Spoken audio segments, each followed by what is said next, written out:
Bonjour.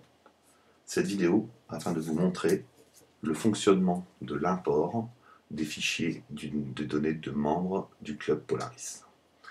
En effet, lorsque vous téléchargez la liste obtenue par email, si vous cliquez directement sur le lien d'ouverture, le fichier va s'ouvrir dans Excel sans problème. Par contre, vous risquez de rencontrer des problèmes sur les noms avec accent, comme par exemple la case C1 pour le prénom ou la case I1 comme véhicule. Afin de pallier à cette problématique, il vous suffit pour cela, plutôt que d'ouvrir le fichier en double-cliquant sur le lien reçu, nous vous conseillons d'ouvrir tout d'abord Excel et ensuite, une fois qu'Excel est ouvert, d'aller chercher les données exportées. Pour ce faire, vous allez dans le menu choisir le menu Données, ensuite choisir le sous-menu Données externes et à l'intérieur, importer un fichier texte.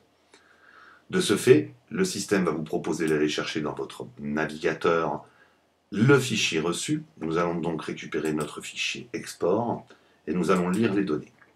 Vous allez arriver alors sur un assistant d'import qui va vous permettre de mettre en forme le fichier données. Comme vous pouvez le voir, des valeurs sont présentes en haut et en bas de partie vous représentent visuellement le rendu. On se rend bien compte dans le système qu'il y a quelques petits affinages à faire que nous allons vous montrer.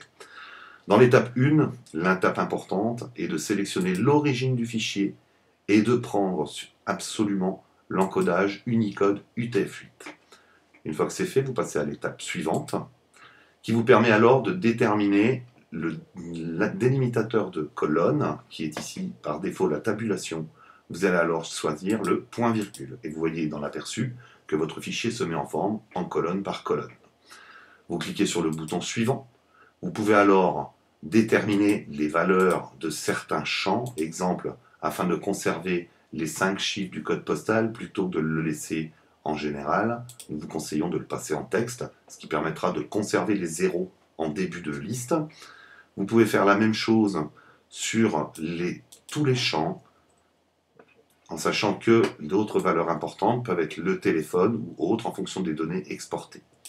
Une fois que c'est terminé, il vous suffit de cliquer sur le mot fin,